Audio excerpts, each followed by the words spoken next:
Live. It is Thursday night, April 15th, the year of our Lord 2021. J-Lo, A-Rod, no more.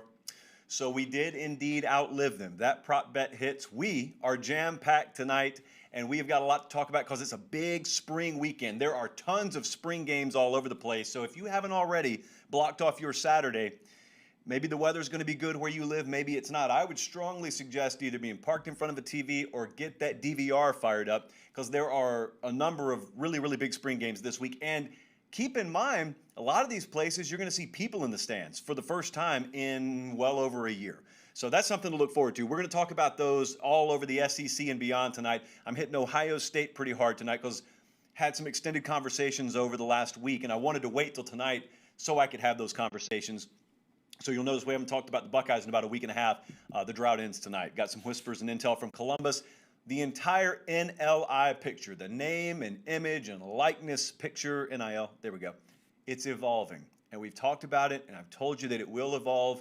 And I think the way that we phrased it in January was some of the molehills will become mountains. Some of the mountains will become molehills. Well, now we're in sort of the evolutionary process of that. We're starting to see it. Some programs are making moves that I think illustrate our point. We're going to talk about that tonight. And also, there is a recruiting tsunami coming. So you can go ahead and turn on those sirens. I grew up in Georgia. I have no clue what it's like when a tsunami is imminent, but figuratively, there is one coming in recruiting. In fact, in the last hour or so, I mean, Jesse, we didn't even have time to make a graphic for it. Not that we need it necessarily, but there's been news on this even within the last hour about the recruiting calendar. And let me tell you, if you think summer's normally boring, you know, we don't believe in the X season around here, but if you think summer's boring, wait till you see what's about to happen. So I also wanted to let you know, it's been a loaded week around here. If you're a subscriber to the Late Kick podcast feed, you already saw today the Late Kick Show Owners Association meeting has dropped. I was right here in the studio last night. I had to call up Director Emeritus Colin and FaceTime my way around the studio so he could show me how to turn the lights on. Pathetic. And he did.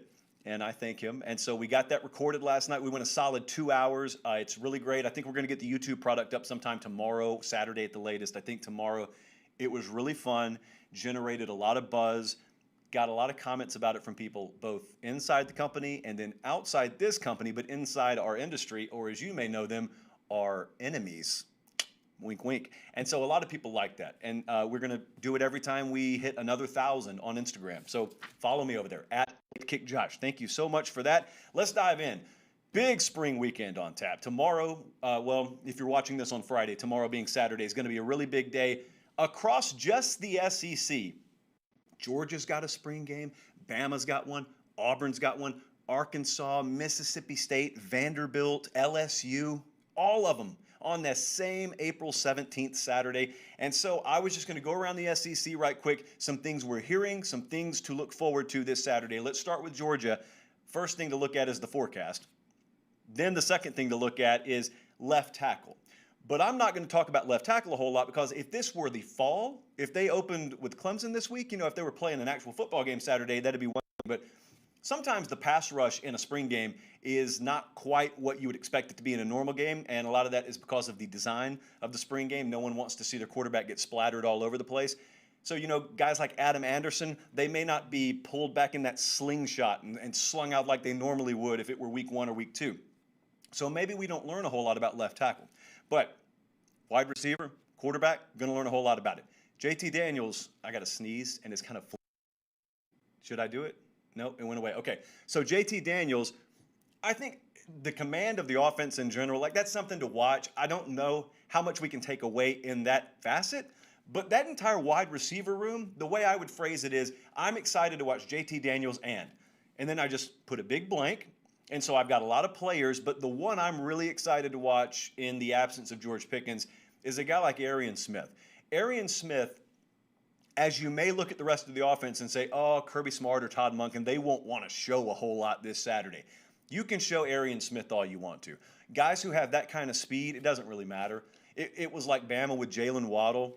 Just show him. It doesn't matter. It doesn't matter if you know they have him because you probably can't do a whole lot about it. Now, I'm not comparing the two per se. I'm saying they hope Arian Smith turns into for them what a guy like Waddle was for Alabama. Those guys are few and far between, of course, but you can show him off. all you want to. And he has got burner speed, one of the very, very few guys who possess the kind of skill set that at any given point can score at any spot on the field. So I'll be very excited to watch him. And I also, you just look at that wide receiver group in general. Sometimes we come out of these spring games and all of a sudden, like, what if Kyrus Jackson's not a guy who needs to prove himself, but what if Kyrus Jackson has a really big day? What if Demetrius Robertson has a really big day? Those are names that you're used to. You've said those names for a while. So that wide receiver room is what I'd be focused on at Georgia. At Alabama, I want to just move beyond Bryce Young because Bryce Young's the obvious answer here. You got a new starter at quarterback there. Bill O'Brien, kind of a subplot, new offensive coordinator at Alabama. We were on the aforementioned Late Kick Show Owners Association meeting last night talking about top coordinators in college football. Is Bill O'Brien one? He has not called a play yet for Alabama, but yet Nick Saban doesn't hire tomato cans, so he is certainly sure that Bill O'Brien is the man, and if that guy's good enough to have Nick Saban's offense handed over to him, maybe he's one of the best in the country before he ever calls a play. Having said that, we get a little sneak peek, like just a little bit of taste of that tomorrow, or Saturday. I keep thinking it's Friday already. Corner depth and interior defensive line depth is what I want to focus on with Alabama. They've got right now, their starting two corners are probably Jalen Armour-Davis, who's a guy who's been there a little while. There's not a whole lot of true freshmen being shoved into starting spots on Alabama's defense, which sometimes is the case, but you got Jalen Armour-Davis there. Josh Job's a familiar name, but I'm interested to see these two cats behind them. Marcus Banks is a name that, if you follow Alabama, you've heard a little bit more about. JaQuincy McKinstry, now that's a true freshman, and that's a guy, if you listen to the practice reports, I go over to BamaOnline.com and I read Charlie Potter's practice report, and I listen to Nick Saban talk and get some feedback from the program, and all you ever hear is, after every single rep in practice, there's Kool-Aid, JaQuincy McKinstry. There's him going through a rep, and then there's Nick Saban in his ear.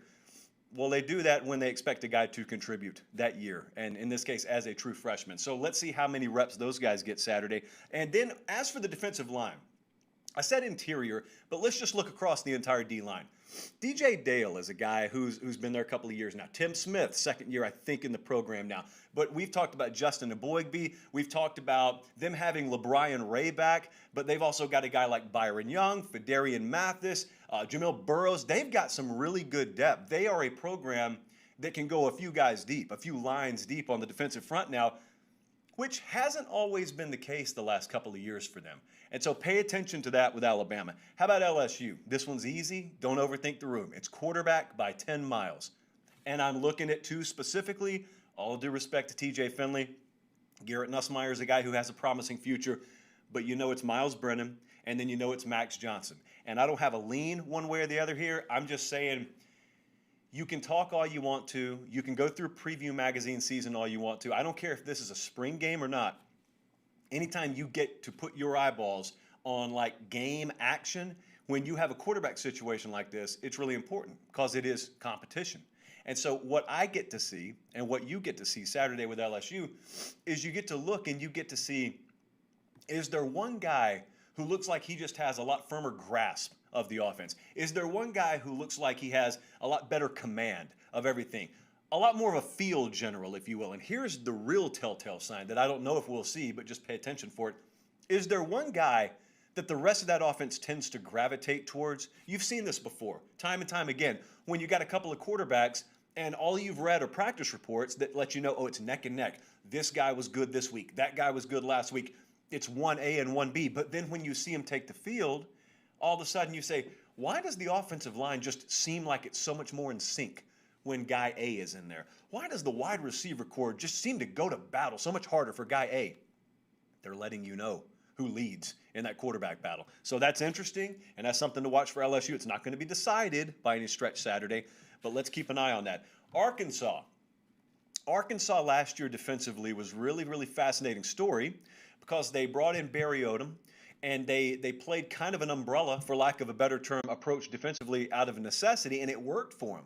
They were patient. They knew they weren't going to hold you under 300 yards, but they could hold you under 30 points if they just, maintained what the entire game plan was the whole time. But all the while, you want to eventually up the talent level so that you can be more multiple and so that you can do more things. And so there are some names to watch for Arkansas, like Terrion Carter, is, I think, a sophomore defensive tackle.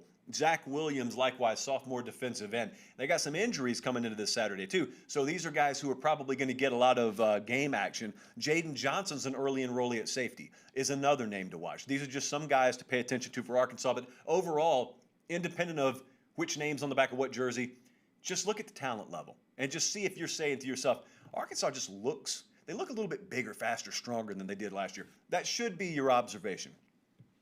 And last but not least, the Auburn Tigers. This one's kind of like LSU. It's not hard. Don't overthink the room. You can go lines of scrimmage, but really I just go Bo Nix, and I ask, how far have they come? Has the deprogramming reached the point where you can start to move forward and you can start to program? And look at him specifically in the pocket, because last year and really throughout his entire career, Bo Nix has not been a guy who's exactly been a surgeon from inside the pocket and a surgeon in terms of having really good pocket awareness. It's, in fairness to him, it's not anything he's been developed to do at Auburn to this point, but now you got a new staff in there, and they claim to want to do that. And, you know, if my eyeballs have served me correctly, I think the raw skill set is there for that. But yet you don't know from the neck up, how much do you have to change? Is it able to be changed? I think in this case, you'd rather just get Nix in there as a true freshman than have to deprogram all the junk that's up there from the past couple of years. So that's something to watch for Auburn. Big spring Saturday. Mississippi State's on the field. Vanderbilt's on the field. So really looking forward to that all across the SEC. How about Ohio State? A lot of intel out of Columbus this week. Had some really good conversations. I think that quarterback battle in Columbus right now is one of, if not the most interesting and intriguing position battles in all of college football. C.J. Stroud is largely thought to be the leader in the clubhouse. Remember, Justin Fields is off to the draft. Depending on which mock draft you look at, that depends on where he's going to be taken. But rest assured, and I'm going to go ahead and break this news now, he's going to be drafted somewhere. And so he's not going to be in Columbus this year. So C.J. Stroud, many assume that he's the leader in the clubhouse. I am among them. But I just want to tell you, I don't view this job as being locked up. I don't think that coaching staff views this job as being locked up externally or amongst themselves internally. Because Jack Miller's a guy that they ultimately think they could win with, and Kyle McCord is also a guy they think they could win with. Now, it certainly behooves the Ohio State program to maintain competition for as long as you can, even if that thing's realistically decided, and I think we all know why that is. You don't want to wake up in the middle of July and have a couple of guys transferring on you. But pressure is a good thing. Competition is a good thing. We don't ever use the term or the phrase quarterback controversy around here. The only controversy you could have in your quarterback room is when you don't have one. When you got one or more that you can win with, that you trust to go into battle with, that's not a controversy. That's a good thing. That's competition. So I want to go beyond the quarterback position because as I told you, had some really good conversations with some folks out of Columbus. I want you to focus on a name for me. Buckeye fans probably know the name, but outside of Columbus, I don't think a lot of people know the name Mayan Williams. You know my affinity by now for Iowa State. And so you're going to know my affinity for Mayan Williams. They almost had him at Iowa State. Mayan Williams had been committed to Iowa State, and he's an Ohio kid. And Ryan Day and company, they had targeted some higher on the board targets in their recruiting war room, and they weren't going to get a guy like Kendall Milton, for example. They weren't going to get him. And so then they, because they're Ohio State, they pick up the phone and they call him. And they say, Mayan, we got a spot for you. And so they get him. This was going to be a kid who was going to be like another Breece Hall if he went to Iowa State. Instead, he's at Ohio State. He's not going to get lost in the shuffle there. Mayan Williams has been about as good a performer pound for pound as anybody on that team during spring. They could not be more ecstatic. And I know there's been some positive reviews. He's been better than the positive reviews that you've read. Let me just put it that way. But having said that, see, it sounds like I'm saying, oh, that's a slam dunk #1 starter. I don't even know if he's going to start for him. Master Teague's had a little bit of injury concern this spring, so he's gotten a lot of their first team reps. But, I mean, lest we forget, we got a guy named Travion Henderson in this room. We got Evan Pryor in this room. We're just talking about the whole offense here.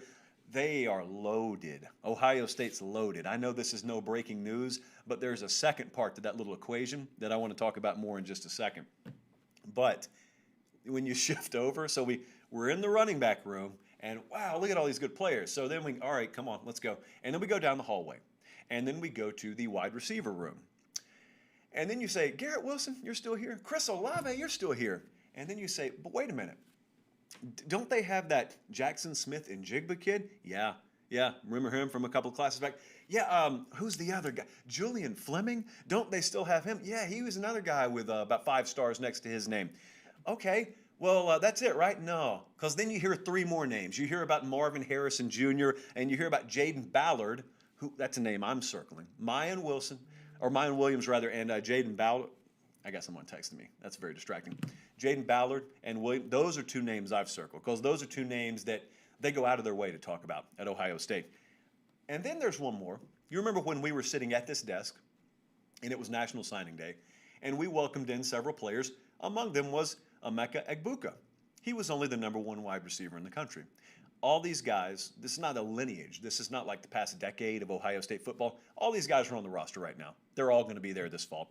So you got a loaded quarterback room. You got a loaded running back room. You got a loaded wide receiver room. The natural question that you and myself and Director Emeritus Colin, when I walked in the door today and started talking to him about this, is they going to be able to stop anybody? Because the last time I saw them in the national championship game, they weren't stopping anybody.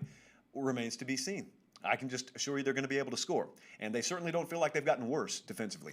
And to his credit, Ryan Day shook up that coaching staff defensively and really shook up his coaching staff in general. Still got that experience mixed in and blended in, a lot of youth and energy too. Talked about all that already. I really love what they did. But I want you to just kind of think about what we have here as we exit spring. Ohio State's got a spring game Saturday too. If the SEC slate wasn't already loaded enough, you got that team in Columbus. They're going to have a spring game too. They're loaded. That's as loaded a team as any team in America you're going to see this year. But unlike the Alabamas or even the Clemsons of the world, this program right here has as loaded a roster as you're going to see, and they also have that voice in the back of their head that says, you haven't won anything. Because, yeah, they've won the Big Ten, but they have higher aspirations than that. And as for those higher aspirations, they haven't done anything. They've gotten there. They hadn't done anything. So that's a dangerous combination. History tells us that's a dangerous combination. That's a dangerous team. Ohio State, they feel really, really good. Exiting spring, this is the kind of situation. I know they haven't decided quarterback yet, but this is the kind of situation where they've got a lot of that team that they wish they could just hit the pause button on or put it in the cryogenics freezer and just thaw it out with about 2 weeks to go until they open, because they feel really good about where they're at. A lot of players should feel really good about where they're at with name, image, and likeness. So NIL, those are 3 letters that you see put together a whole lot. And I've asked the question, you've asked the question, a lot of people have asked the question, what is it? What is NIL? All encompassing. What's this going to mean? Well, it's starting to become clearer. As we said, it was going to take a little while for this fog to clear, and it still hasn't totally cleared. We don't know what this entire landscape is going to look like 3 or 4 years down the road. But as this story has evolved, and as you've known it's coming, and as state legislators have started to move on this, as the Supreme Court started to toss it around and whatnot, all of a sudden, you start to find out what's going to matter and what's not going to matter. Moods have started to change. Ideas have started to come to the forefront. Some other ideas have been pushed to the back burner. I've told you, and I will continue to tell you, think of this as an ideological marathon. It's not a sprint. No one had this thing figured out 5 minutes after it was floated, nor does anyone have it fully figured out now. Having said that, this past week has been perfect evidence that some programs are much further along than others, and I want to caveat that. I guess that's the best I can do for a caveat, because I'm going to touch on that on the back end. I said in December, though, and I said to open the show tonight, I'll say it again, there are going to be some molehills in the immediacy that become mountains. Then there are going to be some mountains that end up being molehills once we get everything into its proper focus. Well, it's starting to happen. So in just a couple of seconds, Jesse's going to cue up some sound, because Florida State and Georgia Tech made some pretty public moves on this week. They are not going to be the last. I want to emphasize, this is just the beginning of a really, really big snowball rolling downhill. Florida State, I'm going to talk about them on the back end of this shot we're about to roll. Florida State did some things this week, but Jeff Collins had a really good part of his press conference in the last couple of days where he perfectly encapsulated one of those initial molehills that is, in fact, to me, the biggest mountain in this whole thing. So this is Georgia Tech head coach Jeff Collins. I'll talk about it more on the back end. We were one of the first schools to partner with Influencer. And what Influencer does is it's an app that lets our guys have access to every single photo that we take at practice, we take at games, and we take at workouts. You know, within 30 minutes, Kelly or Ken, of the workouts or practice being over, there's 700 to 800 pictures of the practice or of the weight training session that our guys can rip and put on their social media accounts. That is a big deal to us. The number of cameras that we have out at practice every single day, the content creators from local that come out to practice to shoot and give our guys access to their images so that they can then promote it. The other piece that I think is in our DNA is we were one of the first programs to tag our players in all social media posts. That is a big deal to me, to us, to make sure when we promote something, we actually promote the player with their tags. And not all the programs do that, but that's something that we make a big deal of. So that was Jeff Collins there. Did you listen to what he said? And if so, what does it mean to you? That kind of stuff has a tendency, once you get about 20 seconds in, it has a tendency to kind of fly over your head. What he just said is monumental. It's huge. It's a game changer. It's going to be at the very forefront. This is not a molehill. This is a mountain. So let me explain to you how our industry works and how it ties into this. You see this logo right over here if you're watching on YouTube. You see the logo. If you're listening on the podcast, you had to have looked at it before you started to play this very episode. And there's that Late Kick logo, and you see all those podcasts we've recorded. Or if you're on the YouTube channel, you see all these shows that we've done. You know how many of those I own? You know how many seconds of that footage and that audio that I own? 0. And I'm going to tell you why. I get a paycheck every 2 weeks, and it says CBS on it. That's my employer. And therefore, that is whose platform I am working on. And the content that I create while on their platform, on their dime, belongs to them. What he just said, he being Jeff Collins, and what Florida State, for example, came out and told you this week is, no. The way this NIL thing is going to work is we have an entire media apparatus. We're like a borderline production company here. We got millions of dollars worth of equipment and staffing. We're at every practice. We're at every game. We record every second of these guys' lives. Here's what we're going to do. We're going to make it not only available to them, we're going to give them ownership. Do you have any idea how huge that is? In the content creation business, that sent up massive alarms and red flags. When I heard that, I rewound it and listened to it like 3 or 4 times, just like I reread and read again Florida State's release earlier this week to make sure I was grasping that. If I am a 5-star defensive back or wide receiver or quarterback at Georgia Tech or Florida State, many more programs to come, here's the mountain that initially seemed like a molehill. I am not only going to be going to their school on their dime, I'm not only going to have that GT or that spear on the side of my helmet, I'm not only going to be practicing on their practice field, playing for their university, on their platform they built long before I was born, they're going to give me all of the content that exists of me, photographically, video, and I'm going to own it. And you know what I can do then? With my 250,000 followers on Instagram, my 500,000 followers on TikTok, I can take it and I can use it on those platforms and I can monetize it and I can use it and distribute it as I see fit. Do you have any idea what that's worth? You have any idea how huge that is? In the content creation game, it's a game changer. In the branding sphere, it's a game changer. The programs that are going to be at the very top of this thing and at the very top of the sport 5 years from now are the ones who are going to understand how to perfect and own what I'm calling the NIL pyramid. And that's 3 parts. 1, you got to understand how to have the right things as a university. Number 2, you got to understand how to have the right things as a football program. Number 3, you got to be a marketing firm. University, program, marketing firm. And this is the very forefront. It's just light coming through the crack of the door from Florida State, Georgia Tech, many more to come, about what the actual name of the game here is. You remember when we first heard about NIL and everyone said, oh my goodness, this means that Johnny, 4-star wide receiver there from Pahokee, Florida, he's going to be able to go and do advertisements for car dealerships. Oh, that's going to be a big deal. It's not even what the name of the game is. The name of the game is going to be ownership of your content, of your trademarking, of your IP, as we call it in this industry. You own it. You own it. Therefore, you can do whatever you want to with it. That's the game changer. You're talking about peanuts in terms of potential compensation in some of these advertising deals and endorsements compared to what you can do with your brandability digitally. That's the game changer. And so now what's going to happen is, as sure as I tell you, Georgia Tech and Florida State made some moves publicly on this week.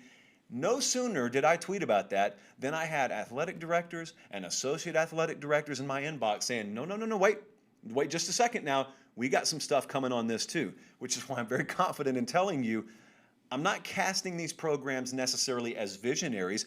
They're not doing anything that a dozen or 2 dozen more of them aren't getting ready to announce. I think a lot of programs out there want to wait maybe until this recruiting dead period's lifted and they want to get maximum bang for their buck, but it's coming. This is where the real name of the game is going to be in NIL. It is the ability to use all the immense resources at your disposal as a program to flex your media muscle on behalf and in benefit of your student athletes. All of a sudden, it doesn't seem nearly as dirty as you thought it was going to seem, does it? So that is where things I think are headed. That is the mountain. A lot of molehills, that's the mountain. Speaking of recruiting, speaking of the dead period, let's wrap up the show with this. There's a recruiting tsunami coming. I want to give you fair warning. You can raise any color flag you want to, but there is a recruiting tsunami coming. Right now, we're looking at a race for number one, which we don't spend a whole lot of time on. Grant you, it is April. But right now, silently, kind of quietly, Steve Wilfong, I was on the phone with him this morning. He said, do you realize Georgia's the number one recruited class in the country? And I said, no, Stephen, I did not. Thank you for informing me of that. So if you're not aware, let me break the news. Georgia's got the number one class in the country right now. Ohio State, close behind. We're looking at it right now. LSU, Notre Dame. How about Rutgers at number 6, by the way? It's not a typo. This wasn't an old chart and we just forgot to erase Rutgers. No, they got the number 6 recruiting class in the country.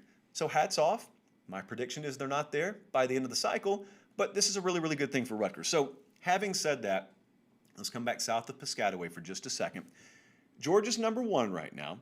And they are sitting there, I wrote it down, they've got an average player rating of over 94, about 94.2. So that's good. That puts them on pace currently for that 2018 class that was ranked, I think, number 1 overall. They had like a 323 team score. Steve Wilfong, speaking of the devil, or speaking of the angel, has a really good piece about this on 247sports.com right now. You see the Buckeyes at number 2, sitting there just behind Georgia, and they've got an average player rating of 95.74. They got Quinn Ewers, number 1 quarterback in the class in that class. So there's a lot about to happen. I'm just showing you this to give you a general gauge of where things sit right now. A lot is about to happen. Dare I say the floodgates are about to open.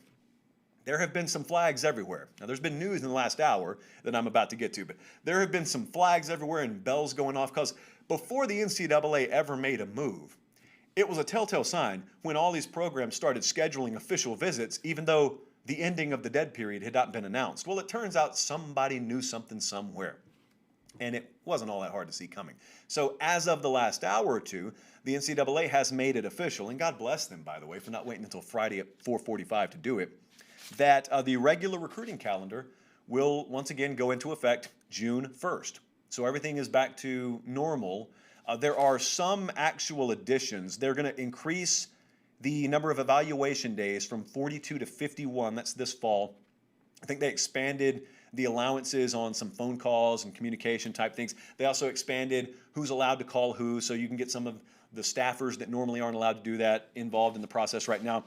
But here's what you can expect. You can expect a lot of change. You can expect a flood of summer visits, camps, but here's what the real expedition is. Expedition. An expedited nature has to be placed, let me say that, on the evaluation process. Because as Nick Saban told you when we had him on a few months ago, it wasn't the 2021 class that they were going to get stuck with. They already had those guys evaluated. They had seen them 1 or 2 years before you ever even knew what COVID was.